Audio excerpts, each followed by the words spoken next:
Right, so I've got this track I've been quite enjoying. I'm gonna pop that under things I've listened to. That seems like it where it could go. Yeah, have you got anything? Oh, this thing I've been watching? Yep. Okay, and that will go under watched. Okay.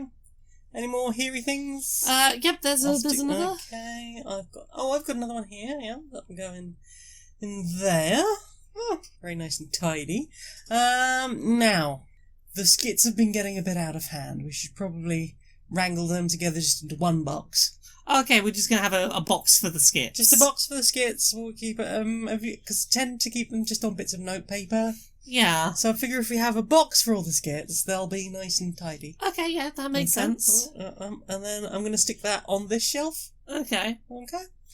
Yeah, and, queer trans ladies. Right. Not as much a shelf, I was thinking maybe a lounge.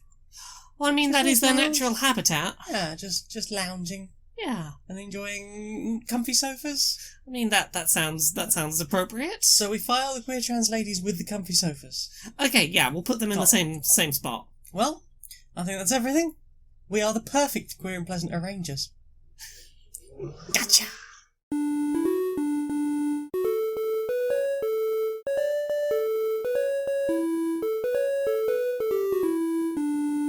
Greetings, strangers, queer and pleasant. I'm not Lorcade Dale. And I'm not Jane Aerith Magnet, and welcome to another episode of Queer and Pleasant Strangers. It's a podcast where two queer trans ladies have a bit of a catch-up about the media we've consumed in the week and do silly voices and skits and such. Nom nom nom, delicious media. Yeah, nom nom nom. Nom nom nom. How are you doing? I'm sleepy and full of food. So am I. It's been a many-fooding day. It's been a very hot, very stuffy, and now very fed. I'm full of cake. You are Dinner and cake and ice cream. Cake and ice cream was like 6 hours ago. I know, but it's all part of the equation. It's all part of the experience. It's been a day of excess. Just many lounging and eating all day. Well, it was your birthday, so you could say today of all days you had the accessibility. Ha ha ha! Watch Accessibility on Fridays. On North Buzz. On YouTube. Do it, it's very good. So what have you played this week? Played? What have I fiddled with my fingers? Well, I wanted to play one game and Streamlabs wouldn't recognise it as even a window.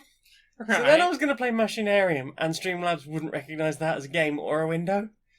So I just gave in and bought Fall Guys. How did you find the Fall Guys? Right. Yeah. Right. Yeah. There wasn't much customisation, but I suppose that is to try and sell microtransactions. Well, you say that. I see zero reason to ever buy microtransactions off the thing, because the purple coin currency you get, so fucking abundant. Like, if you play a few hours, it's like, oh, I already have more of this currency than I would ever need to spend.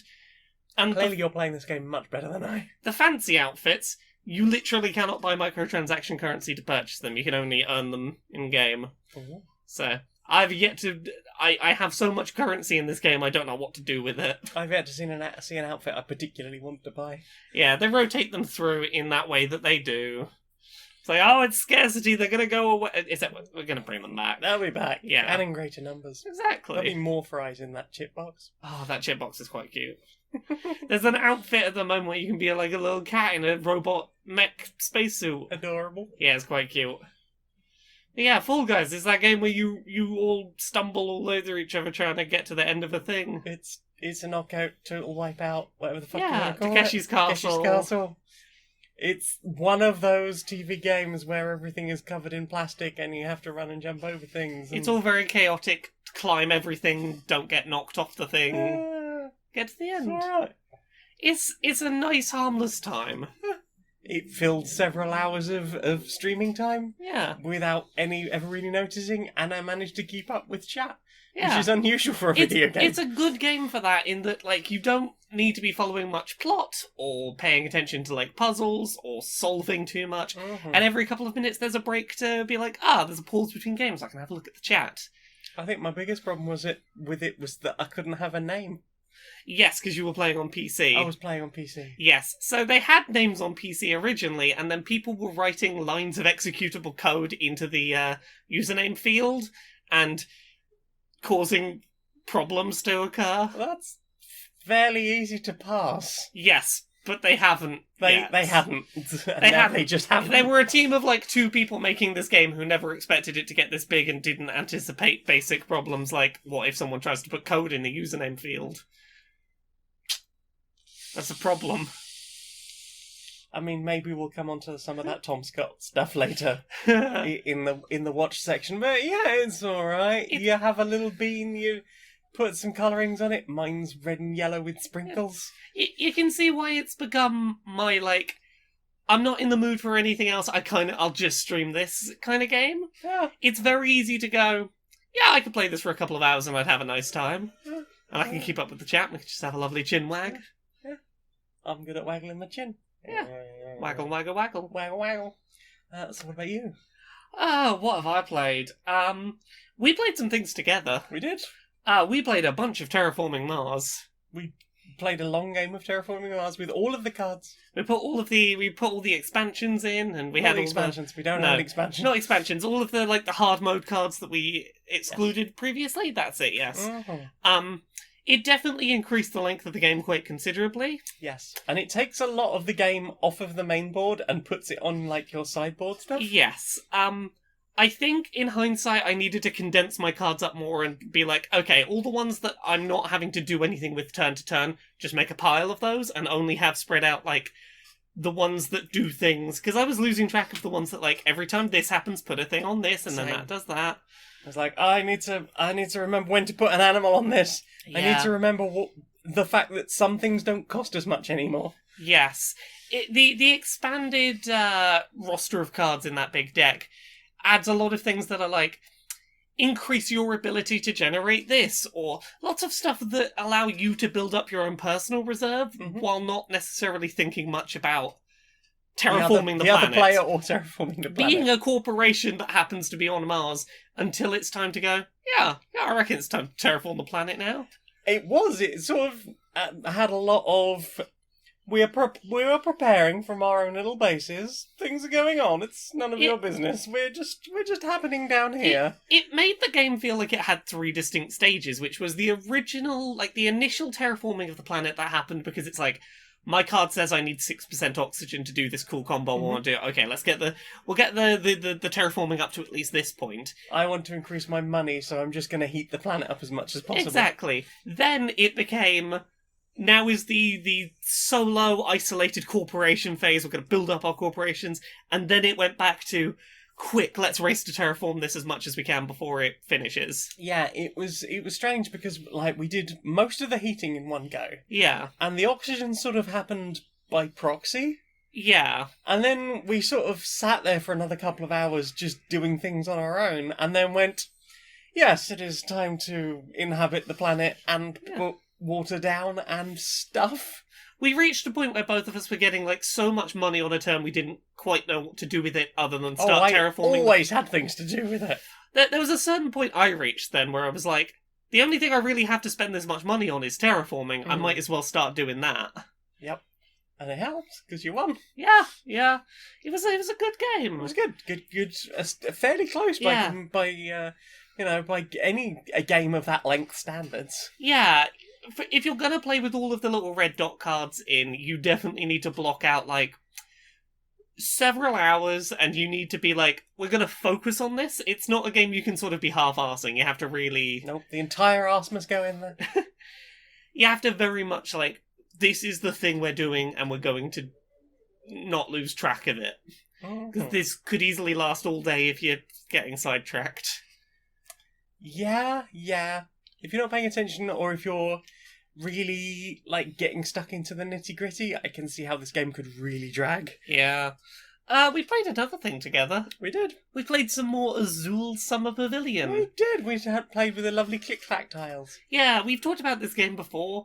It is the one where you've got all these flowers made out of diamond shapes, and it's basically just pick tiles from the centre, try and get the ones you want, put them onto the flowers, score a bunch of points.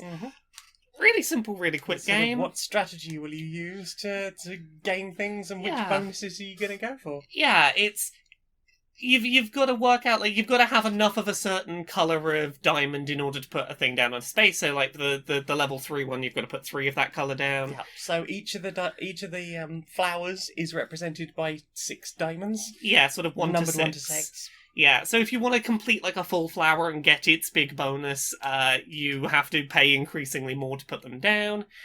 And when you're taking tiles from the centre, taking turns back and forth, you can take as many as you like of one colour. You can take one of a wild colour, and you're sort of trying to manage that.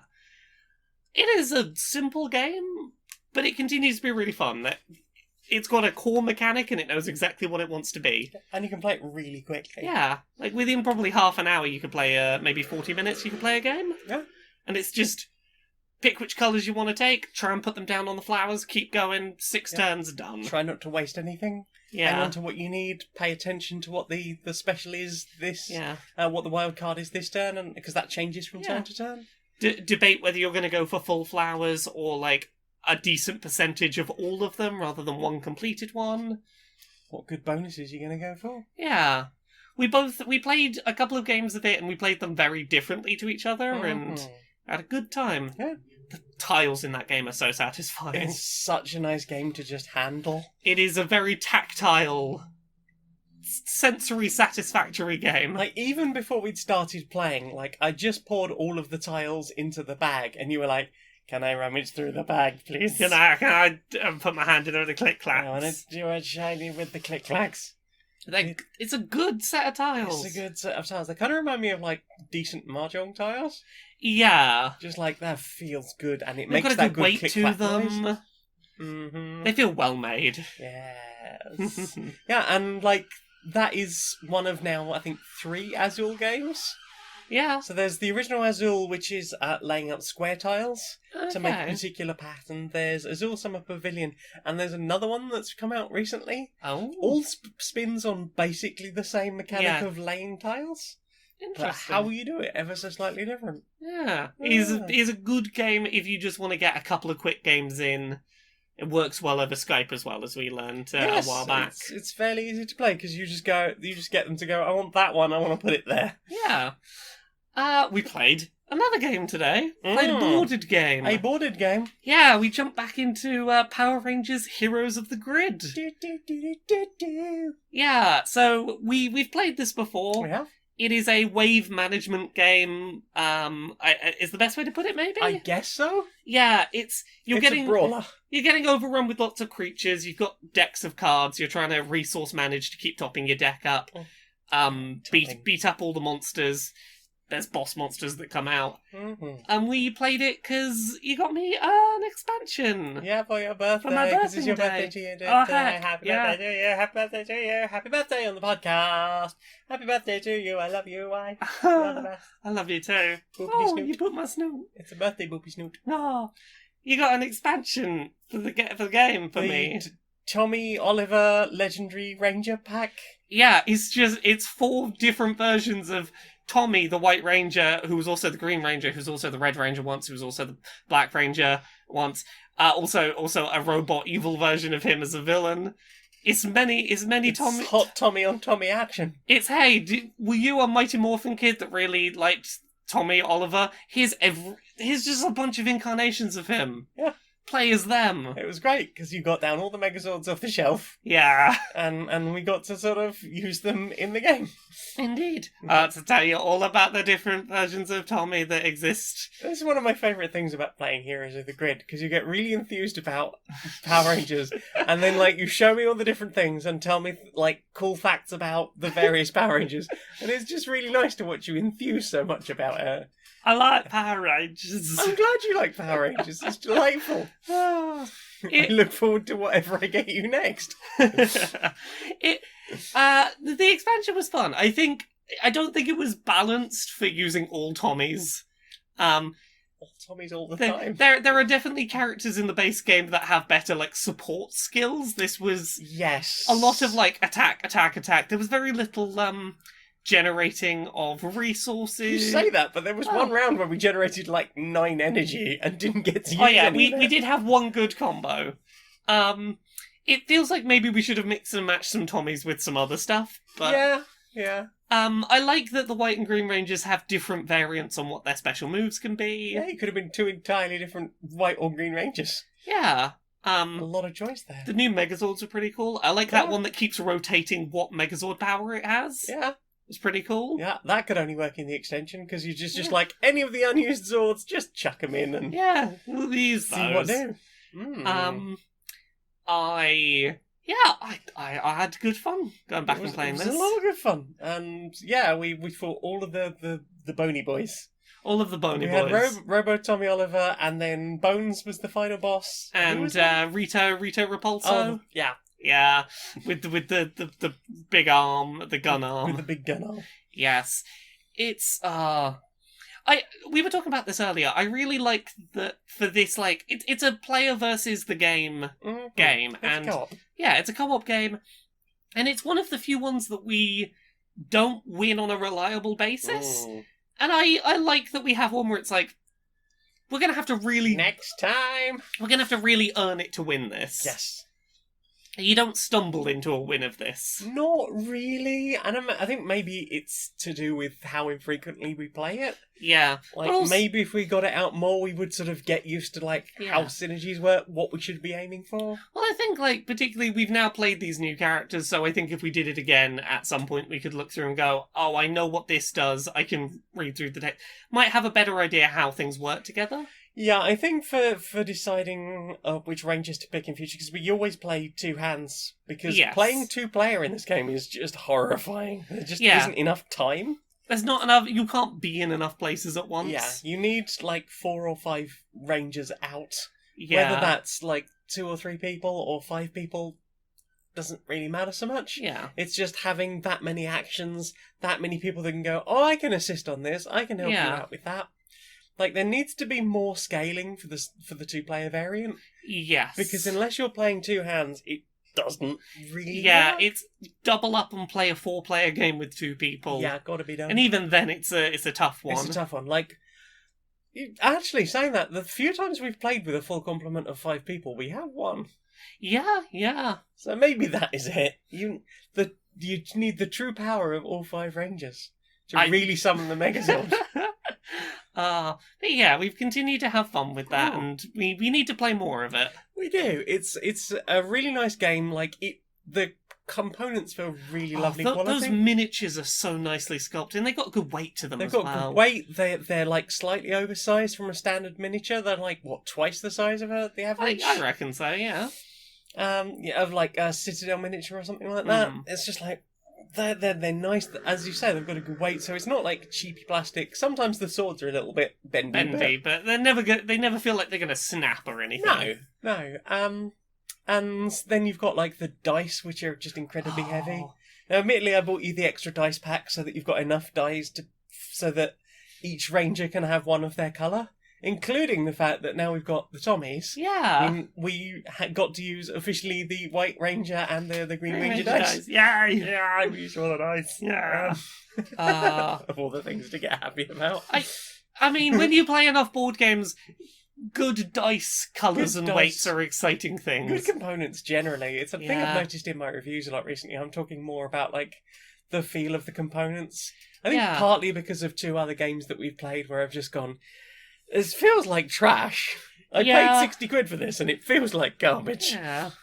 But yeah, like, Power Rangers feels amazing. All of the cards feel really nice. Like, it's a nice card stock. It's not like that linen card stock you get. Yeah. But like the oversized Zord cards feel really nice quality. It's a game like I don't feel like I would immediately need to sleeve. I was just about to say this. It feels sturdy enough that it would last a while. It'll last a while unsleeved. Yeah, and then there's games like War of the Worlds, which feels like if you don't sleeve it, it's going to melt on a humid day. Yes.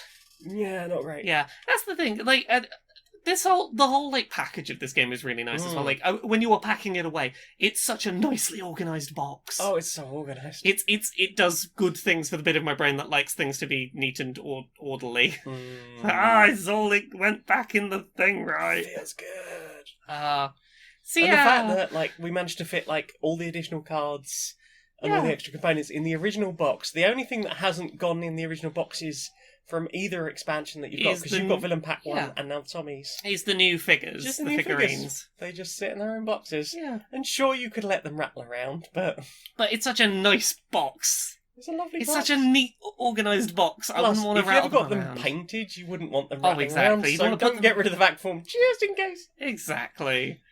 That's a good game. It's a good game. Yeah. What about you? You played anything else this week? Let me check the thing. You're checking the thing.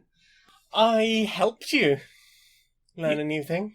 Oh yeah, we did a tactile thing together. We did touches. Jane taught me how to do a 7x7 Rubik's Cube. I did? Yeah.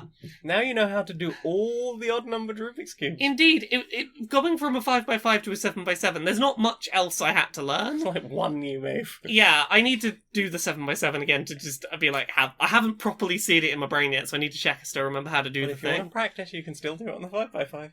What, the other... The commutator. Yeah, but my brain doesn't like that thought.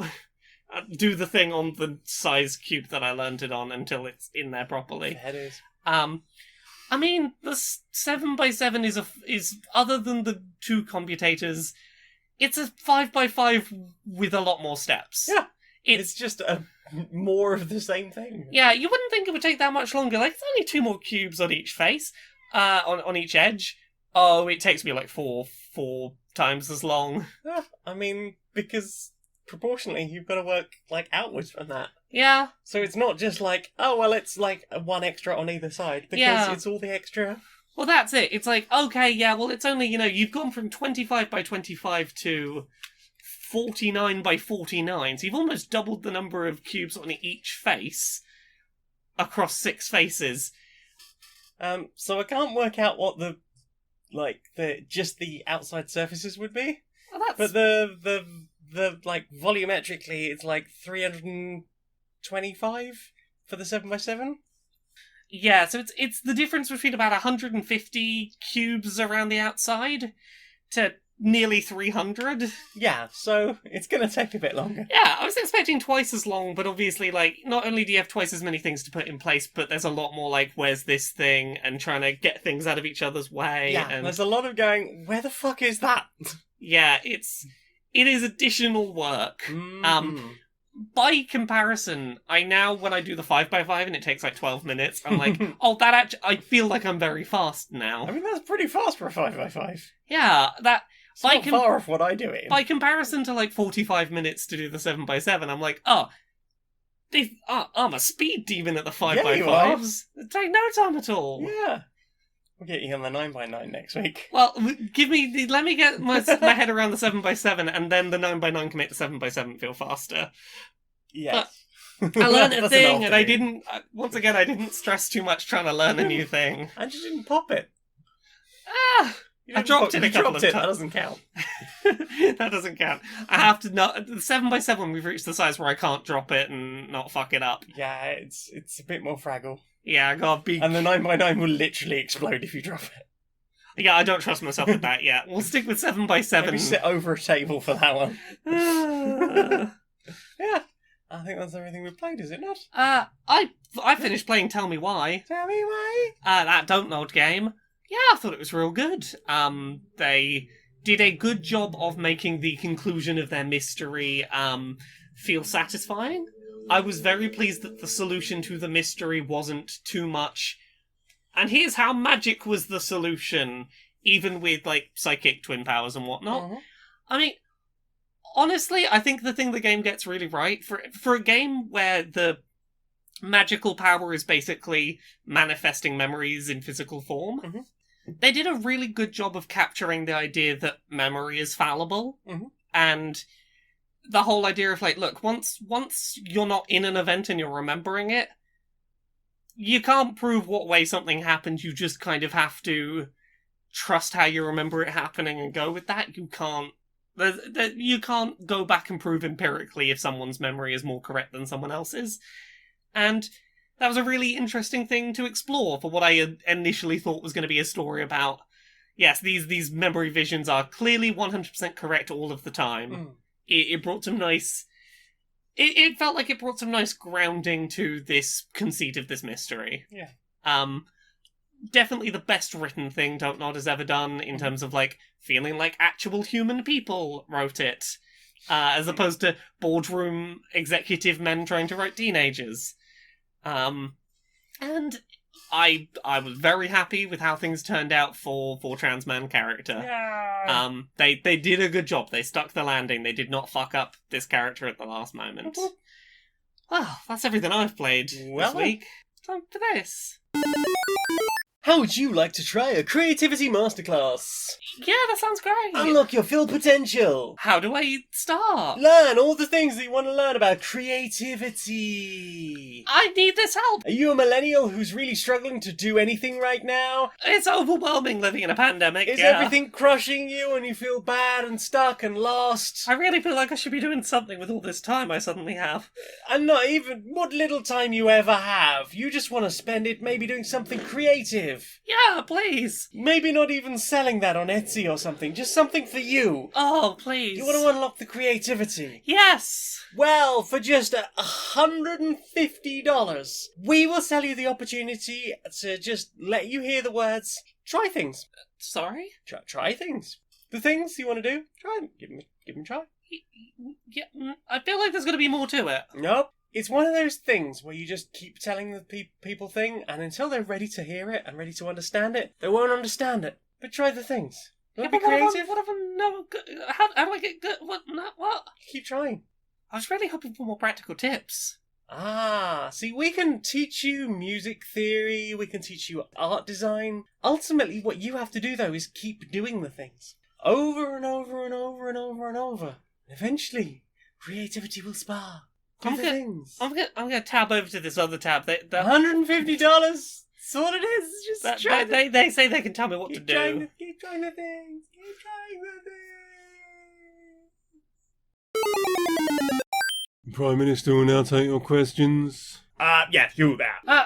The Prime Minister, how are you planning to deal with the second wave? Well, we've said the second wave is coming for a while. We're very concerned, obviously, about that. Health of the people. We need to make sure that the economy is allowed to flourish by making sure that we don't lose too many of you drony bunchers. So we're just going to think positively about it.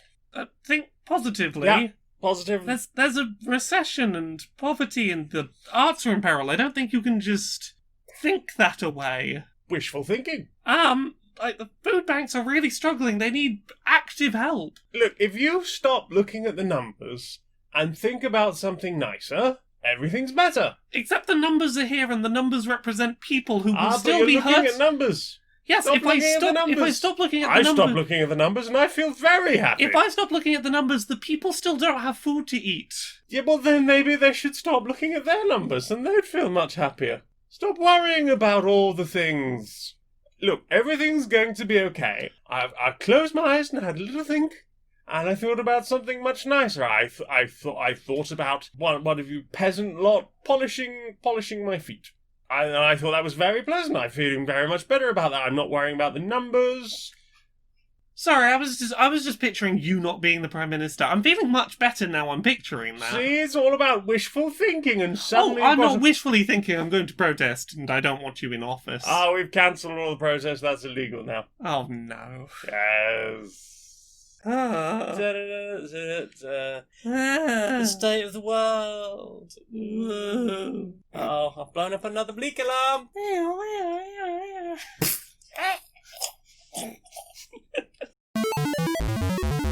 So, your eye meets have received information. How would you describe this information? Visual. It was visual information. Tell us about the visual inputs that you've enjoyed. The things I've watched and or looked at. Yes. Well, what did I or we watch? I read through volumes 2 and 3 of the Life is Strange comic book series. Thank you, Jane. Happy birthday. It was a birthday present. I read through Life is Strange Waves and Life is Strange String. It sounded very gay from the sounds you were making. It was very gay. Yeah.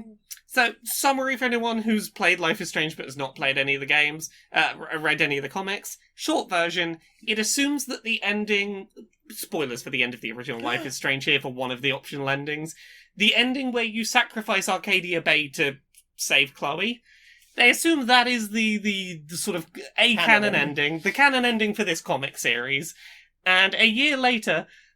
Max starts having these weird blips of hopping between timelines, it seems, and the first volume is very much her being pulled about through timelines and eventually going, Chloe, I think I've got to let this thing pull me where it's going to go and work out what it's trying to do, and maybe I'll be able to get back afterwards, but it's all very sad. And then issues 2 and 3, I won't go too much into volumes 2 and 3 and where they go, but it plays around with some interesting stuff in the Life is Strange world of, like, wouldn't it be really interesting to see if things are played out like this? Mm-hmm. Getting to see characters who didn't get to interact with each other in the main game interact with each other, and what things could have been like if those characters had been able to interact. Mm-hmm.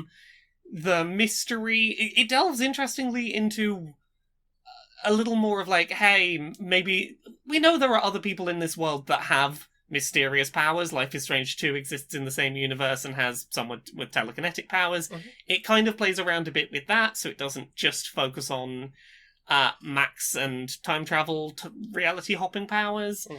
And I am fascinated as to where it's going. The third volume ended on a real fucking cliffhanger, and it's very gay, and I am hooked. It's very good comics. If you enjoyed the Life is Strange game, these are good comics to read. If you desire more Chloe and Max. Yeah, if you want more Chloe and Max and you see them as being pretty gay with each other, this is good for that.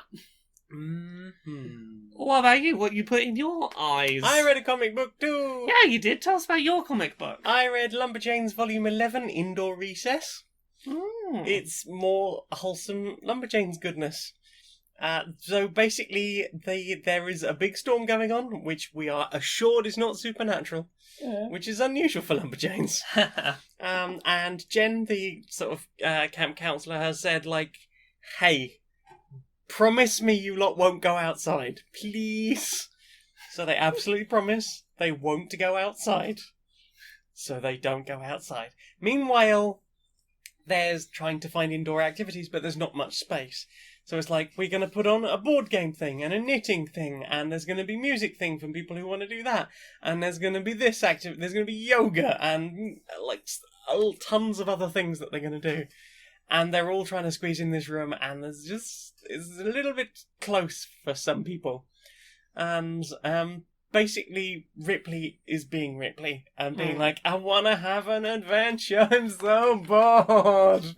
Like, Rip's got cabin fever at the best of times. Yeah. To be like, I need to be somewhere. So they break into the kitchen to steal snacks. The plan was snack run, and they find a trapdoor. It's like, well, we can go down the trapdoor, we're not going outside. We'll still be inside, we'll just be somewhere different. So I won't spoil what happens, but they end up somewhere different. Meanwhile, in the board game section, Jen and Molly and Barney, do you know Barney? Yeah. They're playing, like, they're test playing a board game that someone's designed. And it's incredible. Like, they'll be like, okay, we're just going to start by, the first phase is you get to try and build things. If you pick the card up and you can get the right facilities, you might have enough materials to build a hut. And you can build that on, like, your land. And if you've got land adjacent to other things, and I'm like, this sounds amazing, but too much. So over the course of the game, like, it spreads and spreads and spreads. They're, like, pulling over other tables. Like, can we just knock onto your table a bit? It's spreading, like, it's got rivers running through it. Someone, like, they're taking, like, different roll cards off of each other and becoming different things, or, like, trading items. It sounds like the most amazing 4X game. The game that would never be feasible but sounds amazing theoretically. I don't want to spoil it, but they realise there are some problems with the rules overall. And that it has basically become too big. Yeah. But, like, I was sitting there all throughout reading this going, I would definitely play this game. And it sort of cuts in between, like, the absolute chaos that is this board game and everything that's going on down the tunnels. Ooh. Mysterious. It's a once again, really lovely, wholesome Lumberjane story. I bloody love Lumberjanes. Lumberjanes is wonderful. It is. You should read more of it. Is time. Yeah, that's true. Time is always the issue. That is true. We watched some things together. We did. We watched week. Muppet's Treasure Island. That's not the one I was thinking of, but we did, yeah. We did. That's got Tim Curry in it. It does, and Billy Connolly. Yeah. Being varying kinds of pirates. Yeah. As a Muppet whose eyes are in his hat, and that confused me. Yeah. I found that kind of fascinating. Yeah. Do you have thoughts on this film? Wasn't sure about some of the songs, wasn't sure about the whole pig natives thing. Yeah. There's some elements of the film that have not aged gracefully. No. And it's definitely not my favourite Muppet movie. No. Like, I always think about it fondly when I've not seen it for ages. Like, oh, it's Tim Curry and Billy Connolly. It's one of the ones where the Muppets are least like their established characters.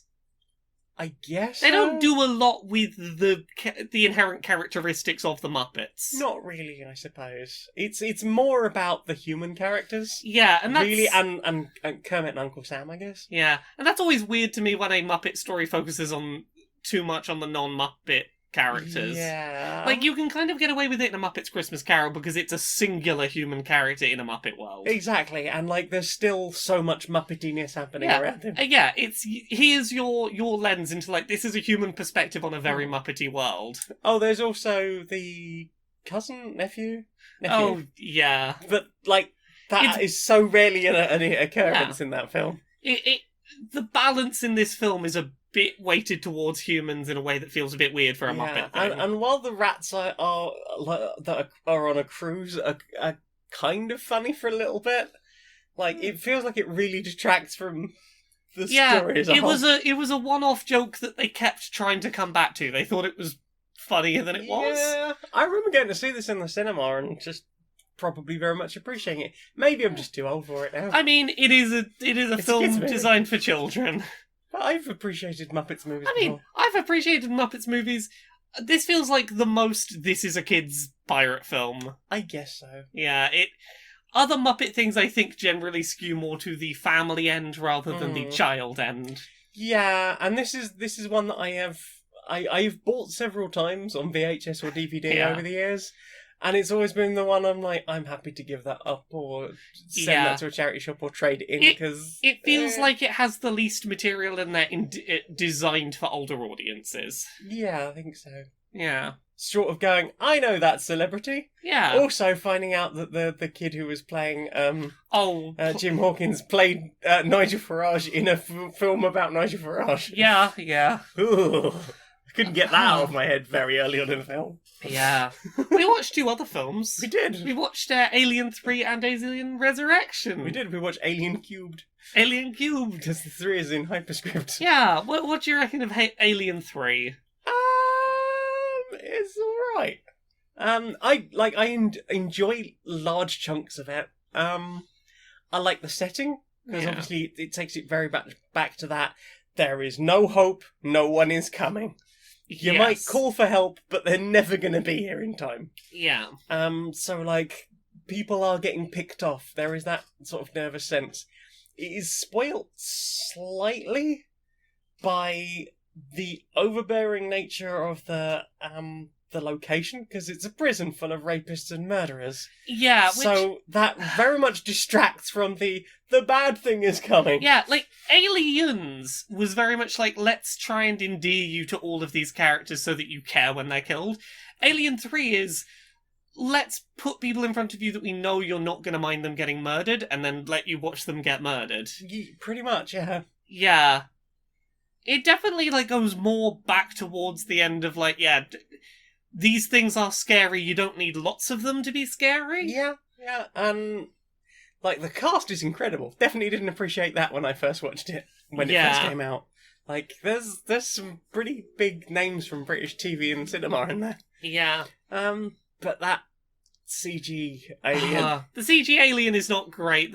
I miss practical effects every time it's on screen. When it's practical, it's great. Great. There's a few times when you see it running across the ceiling and the shadows are just so off. Yeah.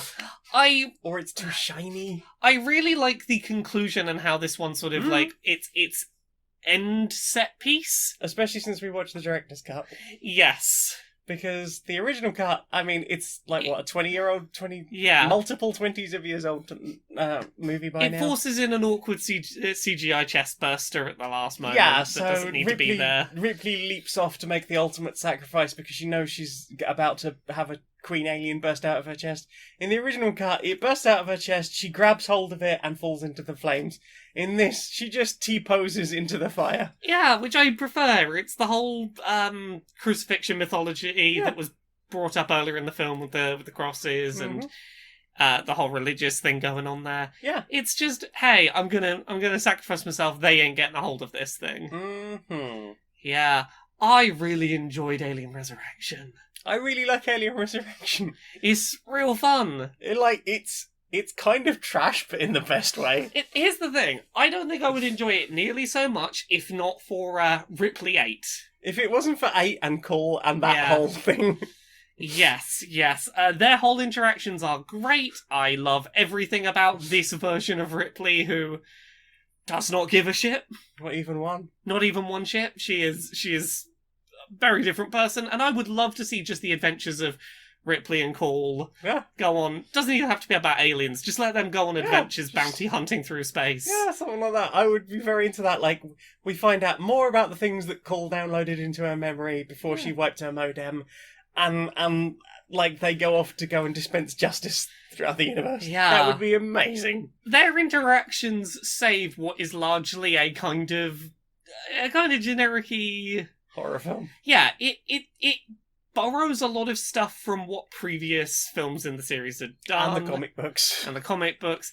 Actually, that's the biggest problem I had with Alien 3, is Alien 3 was unsure whether it wanted to be Alien or Aliens, and it kind of doesn't do either well. I understand that was something like the 12th or 15th script version they went through. It doesn't know whether it wants to be about lots of aliens overwhelming you or one alien is very mysterious and scary.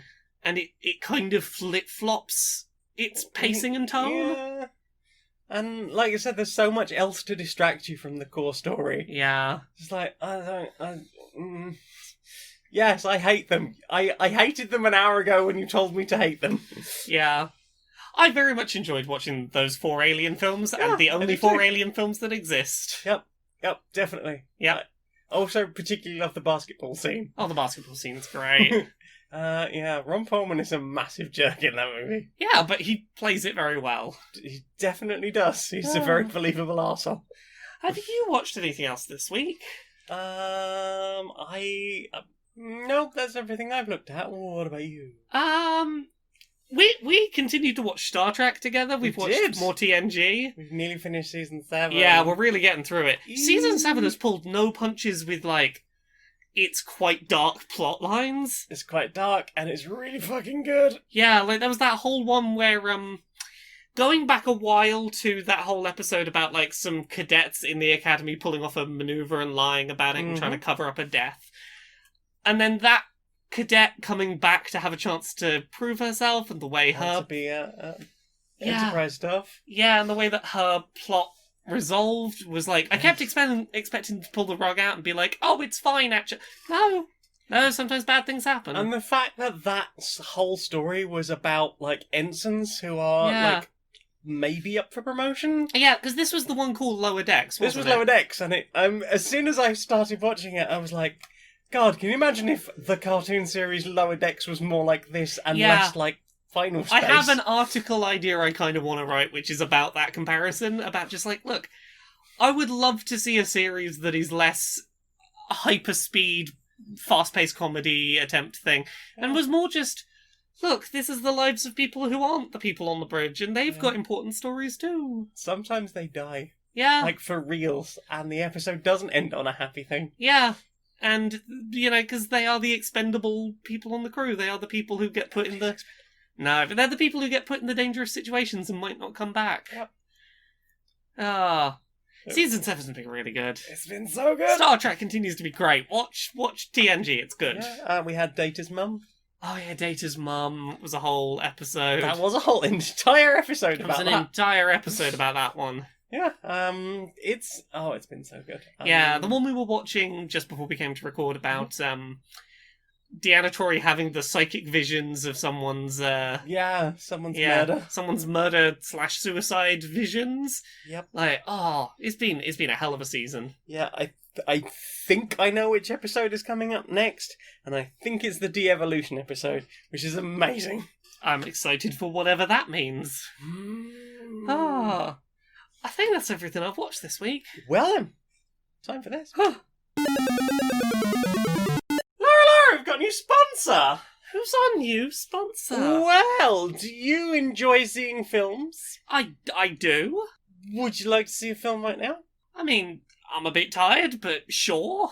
Look, how about trying Godian? Oh, that cinema chain. Yep, cinema. Get out, see a film. The way they like you to see them. You get a big seat, you get a little bit of legroom. I mean, are there even any films coming out right now? Well, Godian have invested a huge amount of money renting the movie Tenet. Oh, that Christopher Nolan thing. Couldn't tell you, I'm just reading the copy. Ah, okay. It's a Tenet. It's a Tenet. Tenet. I don't even know what that means. I believe it's the Batman man made that one. The Christopher Nolan. Yeah. I think is Batman in it? I don't think he's in it. Oh. I think they'd have probably called it Batman Tenet if he was in it. I lose the track Dark of it. Tenet. The Dark Tenet. The Tenet Night. Maybe. Yeah. The Dark Tenet rises. Yeah. Did no one go? Surely there's lots of people flocking to go see that. Well, apparently people are a bit skittish because of the whole. I mean, what's the phrase everyone's been using? You know what's going on in the world right now. Everything going on in the world right now. Right. So what's their offer? How are they going to try and get us back in the cinema? Well, what would work for you? Would you 50p tickets? Would that work for you? I mean, that's a good price, but I really don't want to die from the COVID. Popcorn. I mean, you do usually overcharge for the popcorn. A free small popcorn. I would rather not die. Okay, how about this? We'll let you sit in the big fancy seats. Will there be other people who are not my household in that building? No, thank you. Oh, come on. That's Godian. So just enter the code QNPS135 and there you can get 50p tickets, a free bucket of popcorn, and sticky... The shoes will still be sticky. They'll still be sticky. That doesn't reassure me about going. But it's cheap. It's cheap, and they do really have to pay for that film that they spent a lot of money renting. They opened the cinemas up to air and then no one went to see. Yeah. Yeah, it's almost like they've now lost all of their bargaining power in that, and now they're being forced to support that. Oops. That's Godian. Godian! Inside the boardroom of Electronic Active Softworks. Hi. So how's business going today? Business is good, and I have a plan for you. Tell me about your plan. I want to hear about this plan. So, the next gen is coming in. Oh, yeah, we get bigger games and whatnot. Bigger games, shinier graphics, all the things that people have been craving for so long. But you know how we tell them that games are just too expensive to make these days? It's a lie, but we tell them that. Yeah, but we want to be making as much money as possible while just squeezing the life out of developers, that none of them ever want to work in this industry ever again. Just really destroy them. I mean, that's the dream. That is the dream. But you notice that recently we had that whole quadruple A. Oh, yeah. We've gone from triple A, now we're a quadruple A. Yeah, which means nothing. Nothing except for an extra $20. I think I see what you're laying down here. Yeah, so I propose that, maybe every 3 to 6 months, we just add another A. Well, I think they got to be at least 6 months, because otherwise, we gotta, leave it time that conceivably we could have moved the industry forward. All right, so we let it set in. Yeah. 6 months to a year, then. We let it set in, focus in people's minds. and we just add another A and another $20. Exactly. I feel like 6 months is long enough that it's like, our last game, forgotten, might as well not even exist anymore. 6 months ago, that's in the fucking past. Welcome to Octuple A. Oh, goodness. Welcome to Googleplex A.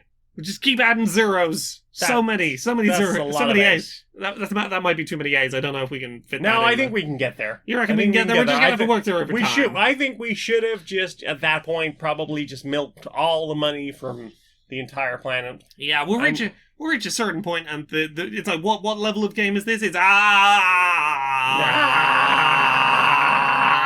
and we will have recorded that sound from the developers. How wonderful. You are a fucking genius. I know. So, what have your oral senses received? What vibrations have travelled into your ear meats? Really not a lot this week. Not a lot. I caught up on the Magnus archives. Oh my god, it's been so good, this series. Yeah, so this is, for anyone who's joining in new, it's a horror podcast. It's all mysterious. It initially seems like cosmic horror. It initially seems like unconnected horror stories, and then, there's a meta plot. Do you remember when I first started listening to it? Yeah. And I was talking about it on the show and I was just like, hey, it's brilliant. I like that you don't have to focus too much on it because the stories aren't all tied together. And then I got to like the end of season 1. I was like, oh my god. Yes, I fucked that. I like the meta plot. It's amazing. So I listened to Wonderland, which was an episode all about a mental health facility and getting gaslit by bad therapists and bad mental health facility workers. That was a hell of a one. Mm-hmm. That was not. I had some feelings about that. Yeah, I had to be ready for that one. Yeah. And the processing line, which you can describe this one. It's an episode that vegans will listen to, like vegan police will listen to and go, I think all meat eaters should listen to this episode and feel very bad about everything. What if you put a human through the meat processing plant? But with bureaucracy. And a certain degree of agency within this situation where there is no agency to be had. Yeah, like a feeling of duty that you have to go through the meat processing. Or that you have no choice but to go through it, even though you know what's coming. Yes, and there is, like, quite I thought it was quite a powerful image towards the end of someone going into a room where there is a mirror. I'm not going to say any more than that. Yeah. And I was just like, that's a lot. Yeah, they did a good job of making that real fucking creepy. They really did. And like the sound design on that was a really good one as well. Yeah. I listened to some more Welcome to Night Vale. I'm up to like 45 episodes in. Heck. Yeah, I might live the dream and get there. I'm still not up to date with the furthest I ever got on it, but like, I'm getting through it. I will at some point listen to new episodes of Welcome to Night Vale. I'm still retreading old ground, but you know, I'll eventually be like, I'll listen to new Welcome to Night Vale. Give it a couple of weeks, I might get there. And I listened to a new piece of music. Well, heck. So Spotify has apparently worked out that you can get me to click on a piece of music in its Discover Weekly if you put a gender identity or sexuality into the title of the track. It's decided to start doing that. So I listened to a track this week called D&D and Asexuality by Skull Puppies. It is a mask vocalist acoustic guitar track about falling in love with a person and their interests and their personality, but just having no sexual interest in them and trying to explain, hey, it doesn't mean I love you any less that I don't spontaneously pop erections around you. So, this is a good piece of music. It was a well-written track. Yeah. What about you? What have you listened to this week? I've been commuting again. Yes. The commute resumed this week. So apart from all the palpitations, I listened to something comforting, which was I've got back into Dice Funk. I finally started listening to Guns, Puns and Justice. Oh, heck. I finally know who Stinkbutt is. Stinkbutt's the best. Outside of Pandemic Legacy Season 2. Everyone loves Stinkbutt. Everyone does love Stinkbutt. Stinkbutt's great. Stinkbutt was great, and I enjoyed the ooze. The ooze was lovely as well. The ooze was lovely. Yeah, I'm halfway through episode 3 of that. That's been nice for a lunchtime walk. Far away from town. Yeah. Far away from the people. Just headphones on, have a nice walk, and listen to some comforting people voices. Yeah. I've been enjoying recording season 7. I will get there eventually. Yeah, it was weird, because, like, there was some time at the beginning of the year, and I didn't even think about it. So I was like, suddenly, like, I've not listened to Dice Monk in ages, and I don't know why. It seems to be that it is my walking podcast. Yeah, certain podcasts are like that. Yeah. Welcome to Night Vale has always been one of those for me. Magnus Archives, very much one of those for me. Oh yeah, I can see that. Yeah. I like to have something to be occupying my body with while it goes on. Something that's not, like, something else going on in the room. Like, yeah. I don't want to, like, be reading or anything else. This needs to be the only piece of media going into me, but I can't just sit here or I won't focus. Yeah. It needs that level of focus in there. Yeah. Mm-hmm. Indeed. I'm glad you're getting back into some Dice Funk. It's a good show. Yeah. Lovely people. Yeah. Have you listened to anything else this week? That's everything I've listened to. Well then, time for this. Right, everyone, we have been planning this heist for months. We are going to get in, get out. Nice, simple job. We've got Terry on the getaway driver. Right. Yep, always a pleasure working with you. We have got Susan working the infiltration, making sure to get all the information from the inside of the building. I have all the blueprints. Wonderful. We've got the muscle. We've got the planner. We've got everything worked out.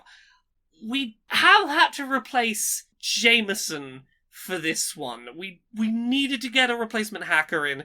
They got caught downloading movies off of LimeWire, and it all went a bit south for them. But everyone knows you should be using a VPN by now. Exactly. So we've got a new hacker on the team. Well, introduce yourself. So hi, I'm the new hacker.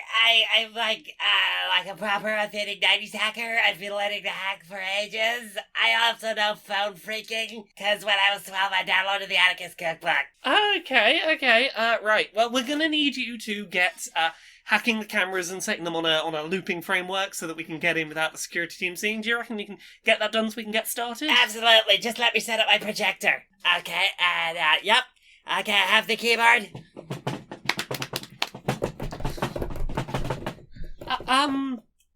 Sorry to interrupt you.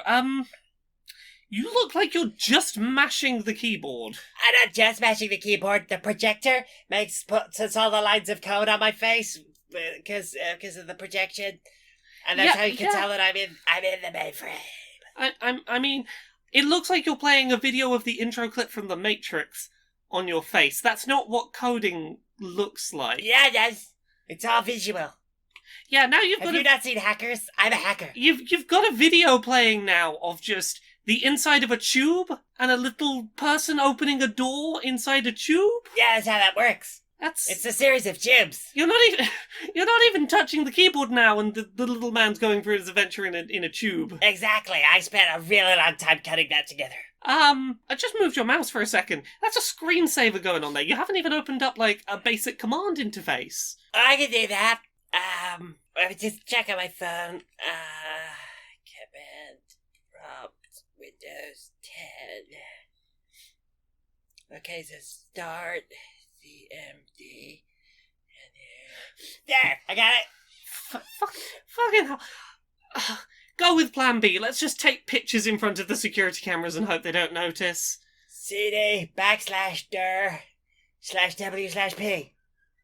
I'm in. What do you camera drink there? Oh, yes, dear. It is a wonderful idea. Wonderful idea. Well, there you go. I couldn't put.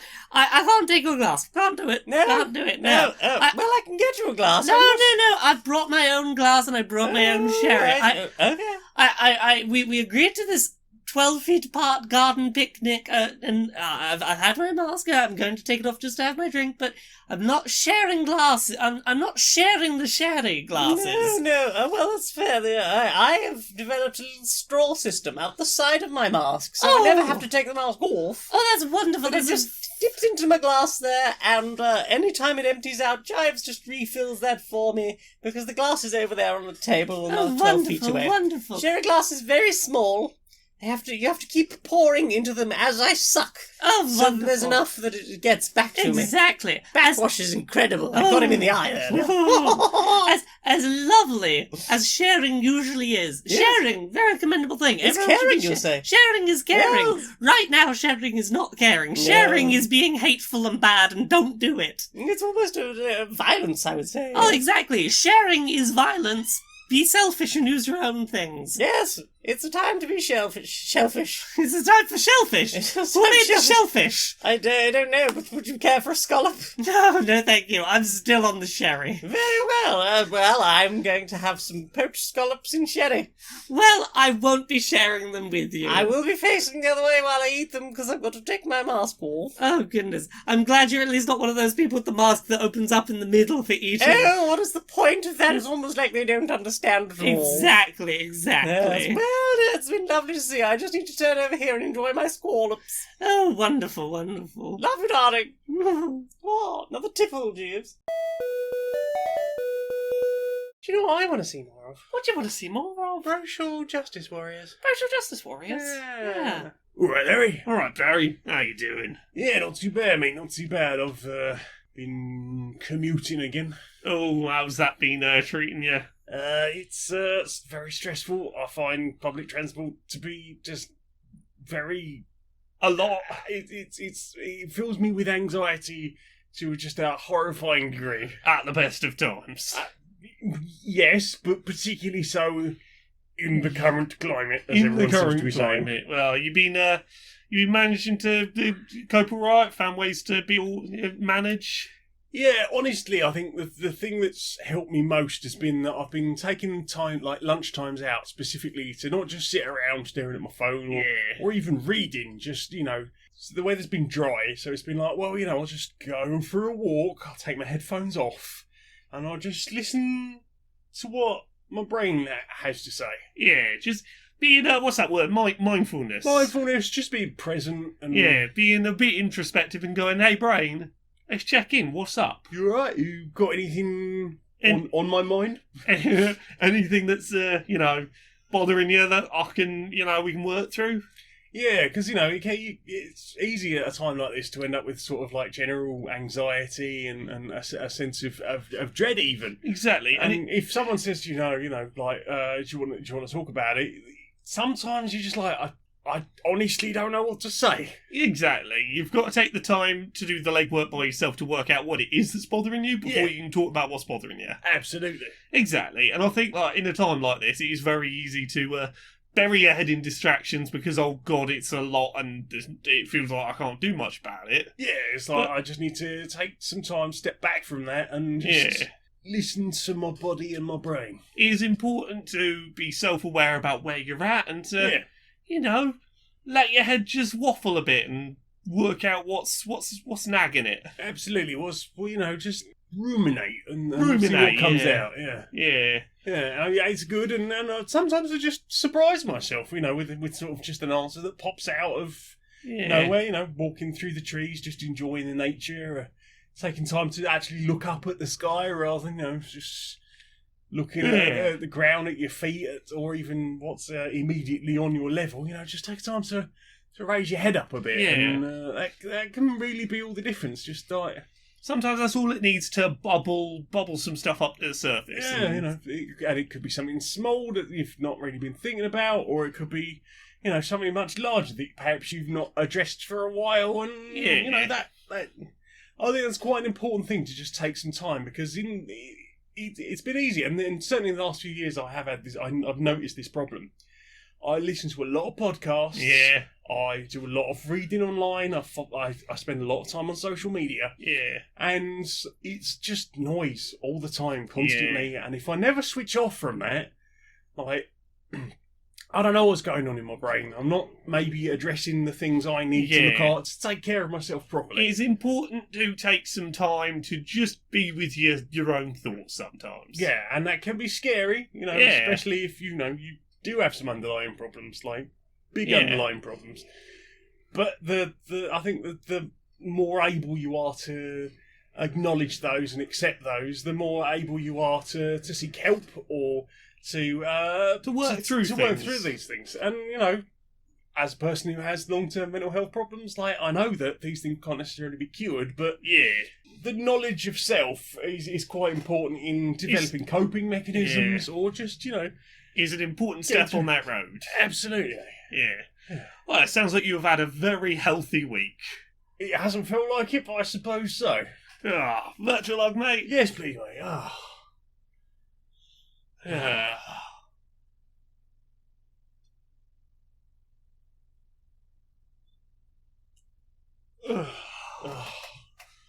All right, mate. You off to bed then? Yeah, it's been a long one. Yeah, Sam, I might tuck myself up. Sounds lovely. No. Sleep well. Yeah. So, Laura, Yes? where can we find you on the internet, darling? There's no questions this week because it's birthday day and you get to have a shorter night. I get to have a shorter night and have a nap. Mm-hmm. You can find me at Laura K. Buzz everywhere. Twitter, Twitch, YouTube, Patreon, that's the one that pays the bills, laurakbuzz.com. Every Friday on YouTube, I upload an episode of Accessibility. It's a video show about the video game industry and accessibility and representation. It's every Friday, you should check that out. I did a real big episode about Tell Me Why recently, which you should all go check out. And I think the most recent episode to have gone up will have been about audio descriptions. Mm-hmm. Other than that, there's books. Uncomfortable Labels, it's out now. It's about being gay and trans and on the autism spectrum. It's out where books are sold, or as an audiobook on laurakbuzzstore.com. There's Things I Learned from Mario's Butt. It's a silly and serious coffee table book, illustrations in it, all about video game character butt reviews. It's coming out on February 4th, 2021, which is like 5 months away. There's also Gender Euphoria, which is an anthology of non-cis people's positive, nice, gender-affirming stories, and that will hopefully be out for Pride Month 2021. Then there's podcasts. Pixel Squirt, it's about video game character pornography. Podquisition, where we tell you whether your favourite video games are great or perfect. Dice Funk, where we play Dungeons and Dragons. They're all self-contained stories every season. I'm on seasons 3, 4, 5, 6, and 7. And I'm also on a podcast with you that isn't this one. It's Polyamory. Yeah! It's a 5th edition real play podcast with questionable morals. We just did our one-shot with Human Tolerant News. Ooh. That just went up. That was an interesting story about the polyamory universe set about 2,000 years prior to the main story. To give you a little bit of background stuff, maybe, if you're paying attention, you might pick up a thing there about some places. Also, I have t-shirts, which I sell on my Redbubble.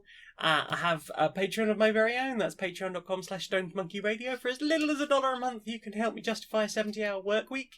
For $10 a month, you can get early access to Queer and Pleasant Strangers. It goes up usually on a Wednesday night or a Thursday morning. What else? I think that's most of the important ones. I'm probably missing some things. I've got a SoundCloud, I've got a YouTube. All of my links can be found at streamerlinks.com/Janiac. That's JANEIAC on Streamerlinks. Laura, Yeah? sing us out, please, darling. Until next time, be a stranger. Well.